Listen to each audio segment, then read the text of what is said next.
आज आपण बनवणार आहे साधी सोपी रुचकर अशी रेसिपी। आमच्या भाषेत याला उकडपेंडी असं म्हणतात, म्हणजेच उपमा। हा रव्यापासून नाही तर गव्हाच्या पिठापासून बनवतात।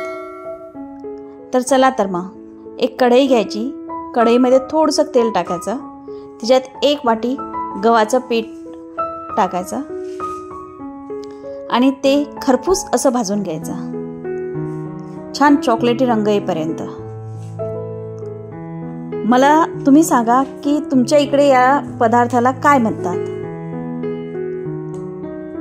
हा विदर्भ स्पेशल पदार्थ आहे।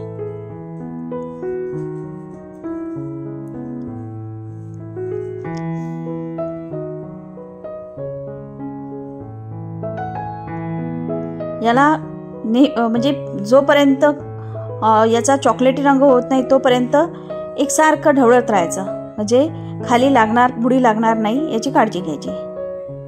हे करपलं तर याचा वास येतो आणि मग हे चांगलं लागत नाही खायला।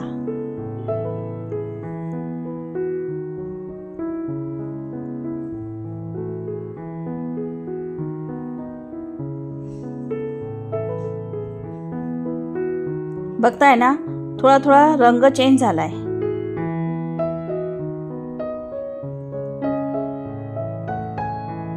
आता एका परातमध्ये याला काढून घेऊया।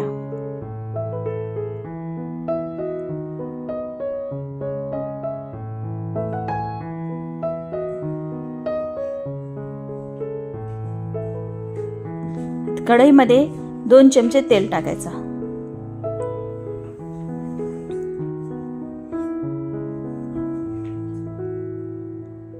तेल गरम झालं की त्याच्यामध्ये मोहरी टाकायची। तुम्हाला हवं असेल तर जिरं पण टाकू शकता। ते तडतडलं की त्याच्यामध्ये आपण कांदा, पहिले शेंगदाणे टाकायचे आणि शेंगदाणे हे थोडे होऊ द्यायचे, म्हणजे त्याला एक छान खुरपूस म्हणजे भाजले जातील असे ते होऊ द्यायचे थोडे।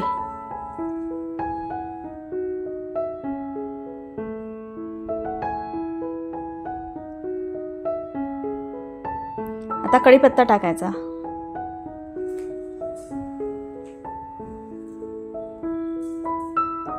मिरची,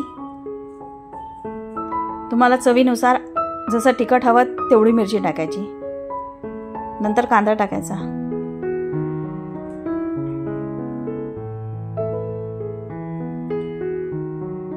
कांद्याचा हलकासा रंग चेंज झाला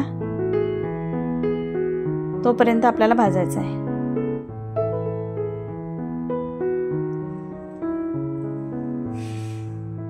हळद टाकायची, थोडंसं तिखट टाकायचं, एक वेगळी चव लागते। टोमॅटो टाकायचं,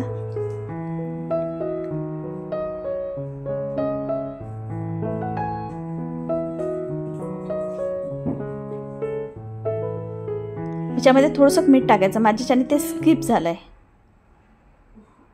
आता जे गव्हाचं पीठ आपण भाजून ठेवलंय ते टाकायचं, त्याला थोडं मिक्स करायचं।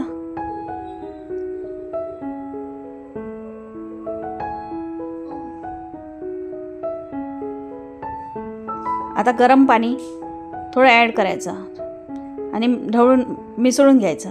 पुन्हा थोडं पाणी ॲड करायचं, पुन्हा थोडं मिसळून घ्यायचं।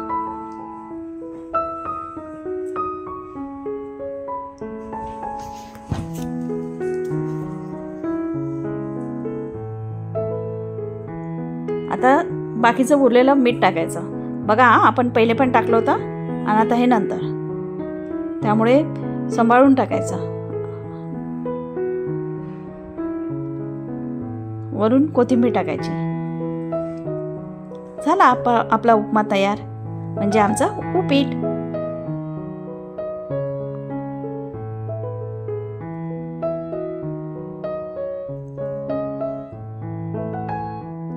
उकडपेंडी।